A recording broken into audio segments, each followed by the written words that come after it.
안녕 당근아. 안녕 서범아. 너 요새 어떻게 지내? 나 요새 잘 못 지내는 것 같아. 무슨 일 있어? 그냥 일도 내가 좋아하는 일인지 모르겠고, 관계도 너무 어렵고, 또 외로움도 많이 느껴지고, 내 마음도 뭔지 잘 모르겠어. 그럼 너에게 선물해주고 싶은 다이어리가 있다고? 뭐? 셀프 카운슬링 다이어리북. 안녕하세요 당근님들. 저는 90일 셀프 카운슬링 다이어리 북으로 찾아온 서늘한 여름밤입니다. 이미 제 인스타나 블로그를 보신 분들은 아시겠지만 제가 이번에 다이어리 북을 출시를 했어요. 그래서 오늘은 이 다이어리 북의 한 권 한 권 어떤 내용인지 설명해드리고 또 제가 직접 작성을 해보면서 제 마음의 일부를 나눠보도록 할게요. 이 첫 번째 분홍색 책은 일하는 마음 괜찮나요? 라는 부제를 달고 있어요. 목차를 보시면 아시겠지만 내가 어떤 가치를 중요하게 여기고 있는지, 그리고 내가 하는 일은 지금 나한테 어떤 의미가 있는지, 마지막으로 내가 지금 번아웃인지 번아웃을 어떻게 예방할 수 있는지를 다루고 있어요. 제가 오늘 여러분들과 함께 나누고 싶은 이야기는 가치관에 대한 이야기예요. 여기 보시면 사람들이 중요하게 생각하는 50가지의 가치가 나와 있어요. 그래서 이 가치 중에서 자기한테 중요한 가치를 꼽아보고 가치란 어떤 것인지도 한번 체크해보고 내가 중요하게 뽑았던 가치들이 내 삶에서 얼마나 충족되고 있는지도 체크를 해볼 수가 있고요.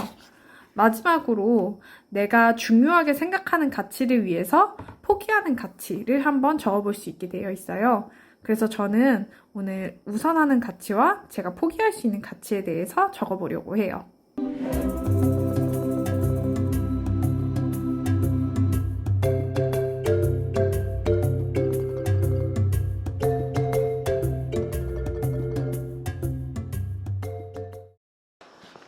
이렇게 제가 작성을 해봤는데요. 저는 우선하는 가치에 창조, 유머, 용기를 썼어요. 제 삶에서 무언가를 창작하는 일, 그리고 좀 가볍고 유머러스하게 사는 일, 그리고 용기 있게 사는 삶, 이게 저한테는 되게 중요한 가치거든요. 근데 사실 이 가치를 추구하다 보면은 추구할 수 없는 가치들이 생겨요. 예를 들어서 제가 창작을 하다 보니까 전문성을 같이 추구하기란 굉장히 어렵더라고요. 창작이라는 분야가 뭐 학위를 따는 것도 아니고 전문 자격증을 취득하는 것도 아니고 그러다 보니까 전문성을 같이 추구하는 거는 조금 어렵다고 생각해서 저는 전문성을 좀 창작 분야에서는 포기할 수 있는 가치로 적었어요.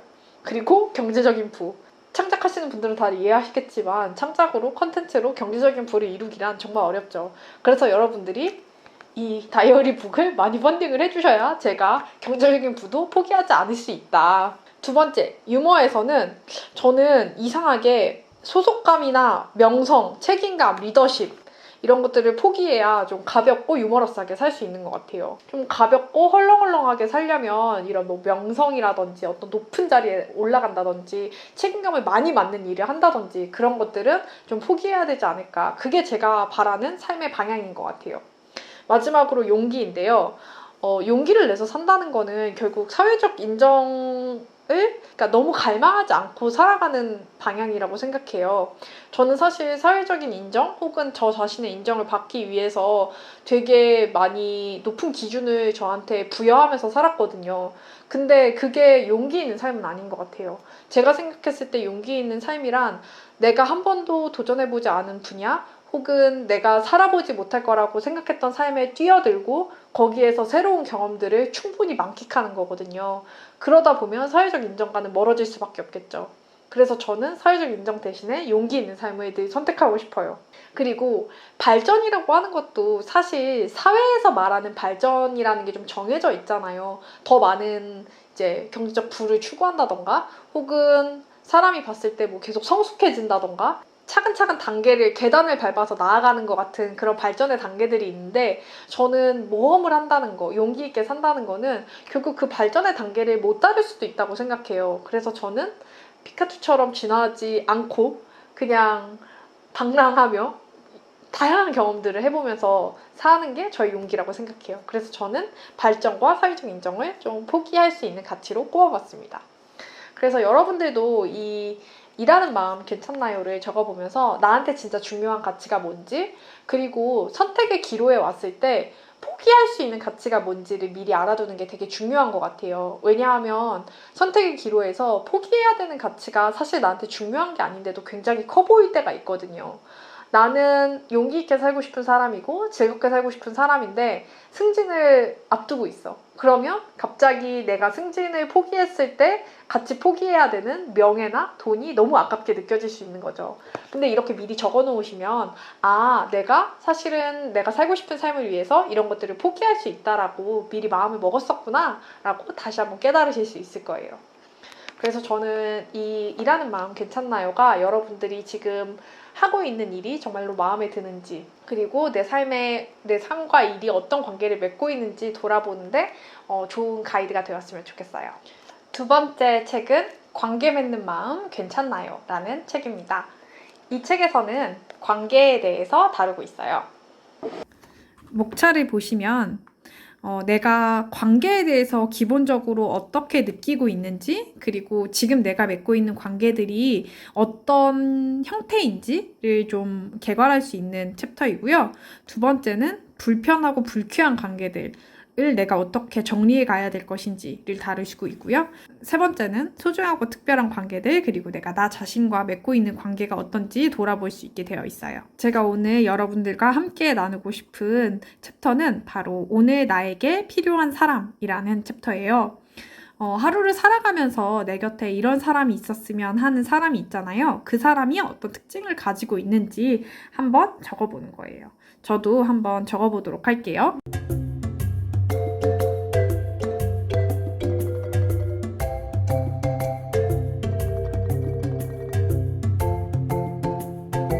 이렇게 다 적어봤는데요.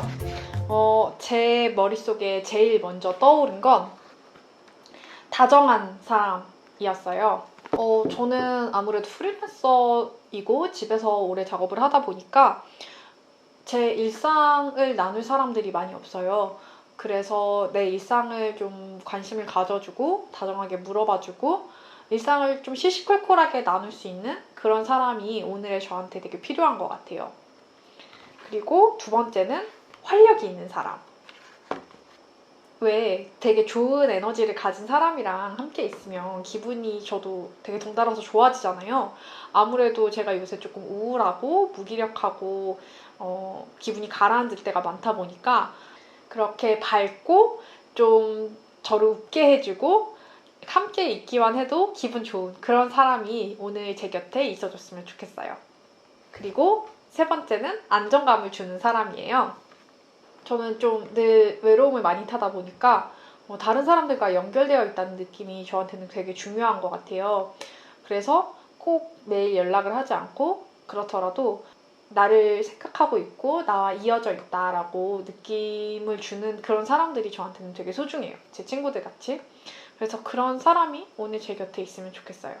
마지막으로 오늘 제 곁에 저에 대해서 어떤 평가도 하지 않고 어떤 판단도 하지 않고 그냥 저를 꼭 안아주고 다정하게 대해주고 제게 반복하는 이야기를 지루하지 않게 들어줄 수 있는 사람이 지금 제 곁에 있으면 너무 좋을 것 같아요. 괜찮다고, 너는 다 이겨낼 수 있다고, 너한테 지금 힘든 일들을 분명히 다 이겨낼 수 있을 거라고 그렇게 얘기해주는 사람이 오늘 저한테는 너무너무 필요해요. 여러분들한테는 어떤 사람이 오늘 필요하신가요? 그 사람과 제일 비슷한 사람은 누구인 것 같아요? 혹시 자기 자신한테 그런 사람이 되어줄 수 있을 것 같나요? 이런 질문에 대해서 한번 혼자 답해 보셨으면 좋겠어요. 마지막은 지금 내 마음 괜찮나요? 라는 다이어리북입니다. 이 다이어리북은 정신건강을 다루고 있는데요. 보시면 우울과 불안에 대해서 첫 번째 챕터에선 다루고 있고요. 두 번째는 내 감정을 더 잘 이해할 수 있도록 다양한 질문들을 담아봤고요. 세 번째는 내 정신건강을 관리하기 위해서 어떤 것들이 필요한지 직접 적어볼 수 있게 되어 있어요. 오늘 저는 여러분들과 오늘의 긍정적인 감정에 대해서 이야기를 나눠보고 싶어요.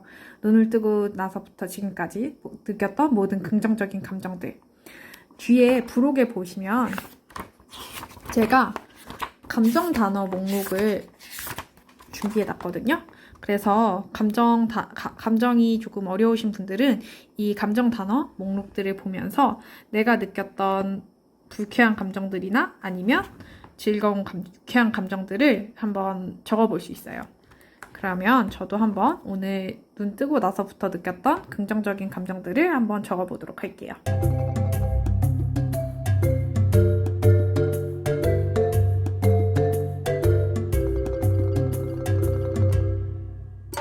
오늘 제가 느꼈던 긍정적인 감정은 설렘, 흥미로움, 즐거움, 사랑하는 마음, 그리고 고마움이에요.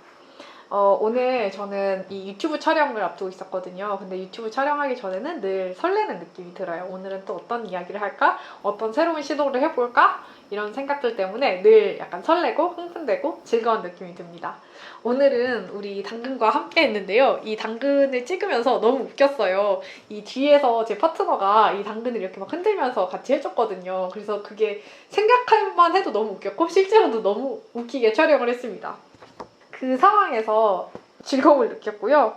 내일은 제가 심리상담을 가는 날이에요. 그래서 심리상담을 갈 때 늘 약간 설레거든요. 오늘은 또 어떤 이야기를 하게 될까, 어떤 나를 또 발견하게 될까, 이렇게 설렘이 느껴지고요. 그리고 내일 만날 수 있는 새로운 긍정적인 감정은 아무래도 상담을 받을 거다 보니까 좀 안정적인 느낌, 그리고 푸근한 느낌을 느낄 수 있을 것 같아요. 그래서 저는 내일도 좀 기대가 됩니다. 사실 힘든 나날들을 계속 지나가다 보면 긍정적인 감정을 내가 느끼고 있을까? 라고 의문이 들 때가 많아요. 사실 저도 이걸 선택하면서, 이 액티비티를 선택하면서 내가 오늘 느낀 긍정적인 감정이 있을까? 라는 생각이 들었거든요. 근데 적다 보니까 오늘 내가 잠깐이라도 느꼈던 긍정적인 감정들이 있는 거예요. 그걸 발견하는 게 너무 좋더라고요. 그래서 여러분들도 이 액티비티를 해보시면서 잠깐이라도 내가 느꼈던 긍정적인 감정들을 다시 한번 떠올려 보시고 또 내일을 기대할 수 있는 계기가 되었으면 좋겠어요. 오늘은 제가 준비한 90일의 셀프 카운슬링 다이어리 북을 여러분들께 소개해 봤는데요. 이 각각은 30일씩 쓸 수 있고요. 다 합치면 90일 동안 쓰실 수 있어요. 특별히 순서가 있는 건 아니니까 본인이 원하는 거 먼저 쓰시면 돼요. 개인적으로 저는 이걸 혼자 쓰셔도 좋지만 가족이나 친구, 파트너와 함께 쓰시고 서로 답을 비교해 보셔도 너무 재미있을 것 같고요. 저는 이런 다이어리들을 좀 써봤었거든요. 그래서 최대한 재밌고 간편하고 또 너무 부담이 되지 않게 쓸 수 있도록 거기 초점을 두고 만들었어요.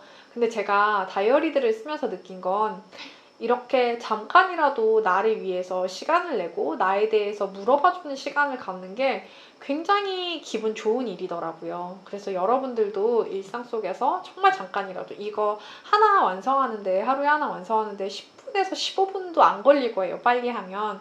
물론 오래 깊이 생각하면 더 오래 걸릴 수 있지만 그래서 잠깐이라도 자기 자신에 대해서 생각하는 시간을 가지시다 보면은 30일 뒤에도 60일 뒤에 혹은 90일 뒤에는 굉장히 유의미한 변화가 있지 않을까라고 생각이 듭니다. 그래서 텀블벅 펀딩 링크는 제가 더보기란에 걸어놓도록 할게요. 여러분들도 자기 자신에 대해서 조금 더 관심을 가지고 대화를 나누고 그럴 수 있는 시간을 가지셨으면 좋겠어요. 그럼 우리는 다음 시간에 또 만나요. 안녕!